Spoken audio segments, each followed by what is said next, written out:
We are now joined by the native of Saint Isidore, Quebec. He is not only one of the greatest fighters in MMA history, he is one of the greatest fighters in the history of combat sports.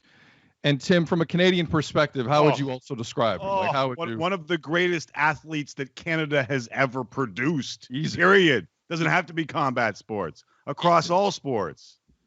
And on top of all that, he's got hair, and he's freaking me out because this is not the George St-Pierre I have known in the past. We got a lot to talk about. The one and only George St-Pierre here on Tim and Sid. It is always a great time to have GSP. Good to be on the show, guys.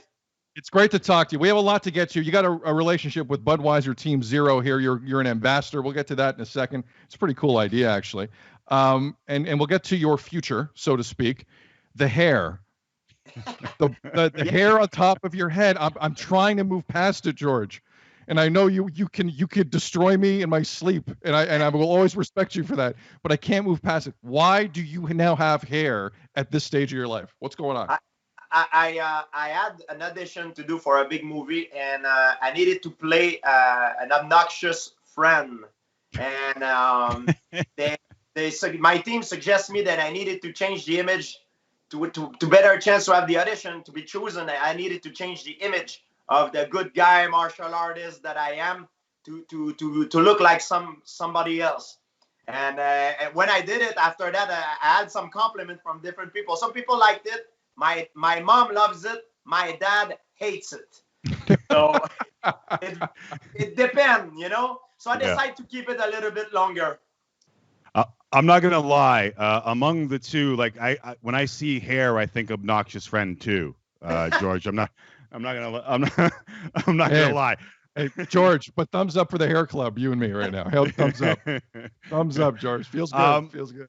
Kind of interesting for a beer company to be supporting a dry month. So this campaign is about a bunch of things, and I know that Team Zero is also about setting goals and making smart choices. That doesn't seem to be tough for a guy like you. I mean, at 39 or 4 years younger than my co-host, you look like you could be on the cover of a fitness magazine. Like, how in the good name of Andre Rasico have you continued to be able to make these great choices and stay in such great shape? Yeah, we did a campaign with Bud Zero, but I always train. And people who know me know that I don't drink often, but when I do drink, I drink a lot. So this beer is perfectly made for me because there's zero sugar and zero alcohol, so it keeps me healthy. Yeah, I'm going to write a book one day. I'm by nature, so if I drink, I go crazy. So it's better be without alcohol and sugar. It will be more healthy. George, if I ever write a book, I'm going to steal that line as a title. When I do drink, though, I drink a lot. Yes. I think a lot of people can attach themselves to that. Just one more thing on the Budweiser Team Zero. It's an interesting initiative in that, you know, it feels like we're all giving ourselves a bit of a reset here as we start 2021. How are you looking at this new year? And I'm not even talking about professionally. We'll get to that in a second. I'm talking about just personally GSP. What are your hopes for yourself individually outside of any ring or octagon going throughout the year? I stay healthy physically and mentally, but I cannot complain. My situation is very good compared with a lot of people that I know. They had to close their businesses and stuff, so I feel very sad for them, and it breaks my heart to see people becoming depressed and sad. So we need to stay strong. We need to stay hard and strong. And I believe we will see the light at the end of the tunnel. And, we need to hold on and then stay strong.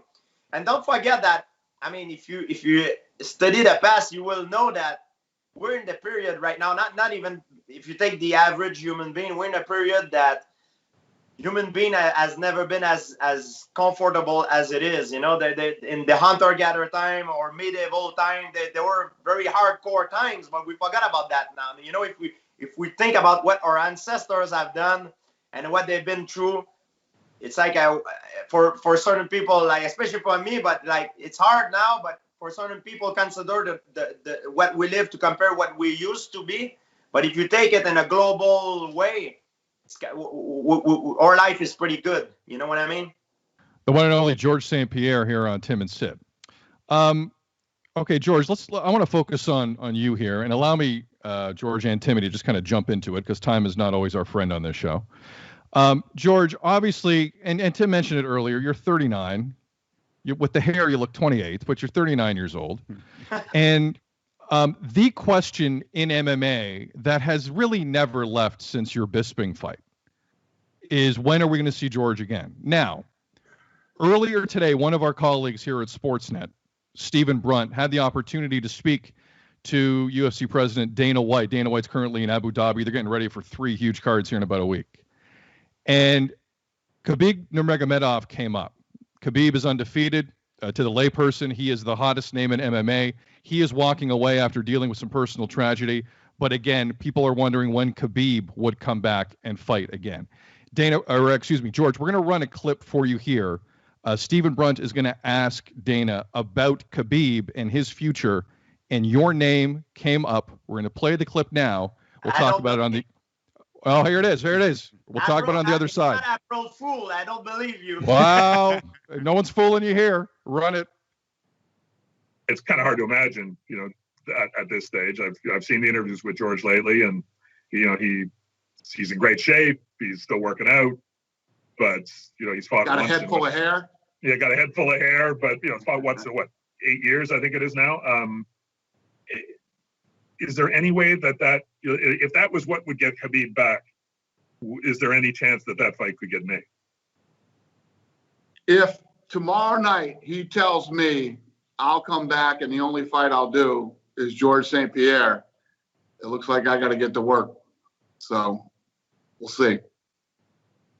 Again, that was the one and only Stephen Brunt of Sportsnet talking to Dana White earlier today. I'm going to assume that is the first time George St-Pierre has heard that clip. George, your initial reaction to that is what? When was that clip? It must be today. Today. I never heard of it. Hours ago. It's fresh. Really? Yeah. Man, I don't know. The thing is, in business, when you make an offer to someone, the offer need to be taken at the moment. If I make you an offer to buy a car, hey, I'm going to give you $5,000 or $10,000 to buy your car. It's right now. If you refuse the offer, you cannot wait 1 year or 2 years and say, hey, the car finally that you wanted to buy, I'm going to leave it for $5,000 to you. Times have passed, and me, I couldn't wait for that opportunity to come. So at one point, I lost hope, so I had to move on in my life. So I'm not sure about it. I will have to think about it. So you're saying it was about a year ago that opportunity was in front of you. That's what you're saying. There's a lot of things to consider. Is it 155? Is it like, you know what I mean? For sure. Could you even train for a fight like that? I cannot train. I mean, right now it's COVID here. The gyms are closed. Cannot even have a friend at home. The infrastructure is terrible. It's like my worst nightmare. Like he in other end has all the infrastructure he needs. He's taking care. He can train with a lot of people. You know what I mean? Right now we can't do nothing. I'm doing shadow boxing here and stuff like that. I would have to break the law, and I can't do that. Normally when I train, I have to fly training partners in, because it's hard to find a good quality of training partner that can look like your opponent. And I don't know. I will have to think about a lot of stuff. So it's the first time I received the news, and it's not good to make a decision, an emotional decision. When I train, I feel very confident. So I'm like, yeah, bring it on. But when I'm home like this, relax, I'm thinking about it I'm more cautious, and I'm thinking about the pros and cons of everything. So I will have to analyze it, because my situation has changed since 2 years ago. Does it excite you to hear something like that, though? It freaking excites me, man. But I don't want to. Do it, George. Do it. Do it, George. Do it. Wait for the situation to get. Listen, man, I've seen you at the Bell Center with that crowd. I know you want a crowd. You don't want to do this Apex stuff. You don't want to go to Abu Dhabi in front of nobody. I know what you've experienced. You've been at Skydome, for God's sakes. You sold it out. I could tell You're semi-interested. It's not the right time. But later on this year, hypothetically, George St-Pierre, if it were a 175 catch weight or something like that, because you're right, the weight is important. You walk around. What do you walk around at right now? What's your weight right now? I wake up in the morning, I'm 183. Okay, you're 180. I remember when you used to walk around at like 200. Khabib is bigger than me. So the only thing is he's a better weight cutter than I am, probably. And I'm young, I'm older than he is. So, and that plays too. You know what I mean? You need to know the terrain. It's one of the principle of the art of war. And I need to know if I fight some in a place where he knows the terrain and I don't, it's an advantage for him. Right now, it's an advantage for him. I don't have the infrastructure to train, and he does. So you need to be compromised on both sides. That makes the fight even. So fighting, it's very complicated. I know a lot of people are very much, oh yeah. It's not only a fight game. In this game, if you want to live long and make a career out of it, you need to play chess. You know, so I just received the news, so I need to think about it. Chess, not checkers. But it doesn't mean that you will ask me to fight. It does not mean. That's not what he says. So we still speculate, and we don't know. I did not receive any phone calls yet. And Dana's good at that. We all understand that. And both Sid and I. I'm playing with he knows. They're smart guys, you know. Right. But I remember back to covering you, and I heard the word legacy come out of your mouth often. And you know, when we go through who is the greatest MMA fighter of all time, some say John Jones. There's baggage there. If you beat Khabib, I don't think anyone could argue that you are the greatest of all time. Does that motivate you?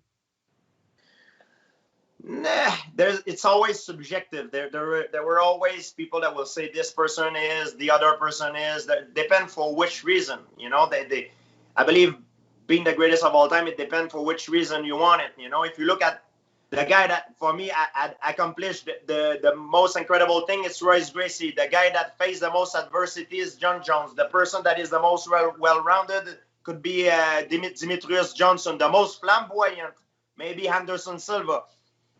It depends, you know. It's a subjective thing, you know. And then being the greatest of all time, being the baddest man on the planet does not exist. There will always be someone who got your number, or someone who will beat you at any given moment.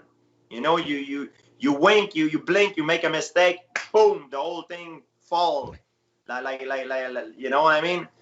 So it's just a fugazi. You know what I mean? But as a person, as a competitor, I love to compete for that fugazi for sure. So George, I want to clarify a couple things. One, I get the impression you were offered Khabib a year and a half to 2 years ago. Is that accurate? We've been offered, and we tried to make the fight happen 2 years ago, and it failed. UFC told us that they were not interested. They had other plan for Khabib, and before Khabib took his retirement, I was not offered Khabib, but like everybody else, I was doing the French broadcast, and I thought he would call me out and it would pressure the UFC to finally accept and organize a fight, you know. But still, it doesn't mean I would have taken. I would have to be in a catch weight where I want it, in a situation. Now the COVID, everything, I'm gonna have to think about. If it comes up, I will have to think about it. But if I do accept it, it's because I'm gonna win, and I'm going there for the win, for the legacy, for the big thing. That excites me. Because you know this guy. Good for everybody. It needs to be good for Khabib. It needs to be good for me. It needs to be good for the UFC and the fan. Because you know this guy thinks he's a better wrestler than you. You know that, right? It's okay. He can think what he wants. It's a mixed martial art fight. You know what I mean? Were you offered the John Jones fight at all over the last year to 18 months? John Jones. Yes. John Jones is he's a different weight class. He's going to fight in a heavyweight division. But I'm saying at 205, even at a 205-ish fight, that was never a possibility. Never offered maybe. You. I'm no, he's competing at light heavyweight. I'm competing in welterweight and middleweight. And now we talk about Khabib, who's a light. You know what I mean? It's a different weight class. Okay, so it's just the fan in me just running amok, thinking of George St-Pierre matchups for you. I'll pull back. Go when ahead. you see competing with people of different weight class, sometimes when you make allusion to this sort of competition is a competition for legacy, so to speak. It's not really a competition directly into a fight. It's a competition of legacy. Like that's what it is. Like Demetrius Johnson, John Jones, Anderson Silva, you know what I mean? All these guys, Fedor Emelianenko, Henry Cejudo, Dominic Cruz, all these guys, you know, and there's Jose Aldo, Conor McGregor for a lot of people, you know. Khabib Nurmagomedov is one of them as well, you know. We're all competing. To the eyes of all the fans, some pick some more than others. And it's like a kind of a competition, you know what I mean? But it's not a fight, you know. It can't be a fight. The hashtag Budweiser set this up for us is Team Zero. JoinTeamZero.com is the website. As Sid said off the top of this, George, still one of the greatest athletes this country has ever produced. Fight or no fight, it is awesome to catch up with you. Thank you very much for doing this. Thank you, guys. Take good care. Stay healthy.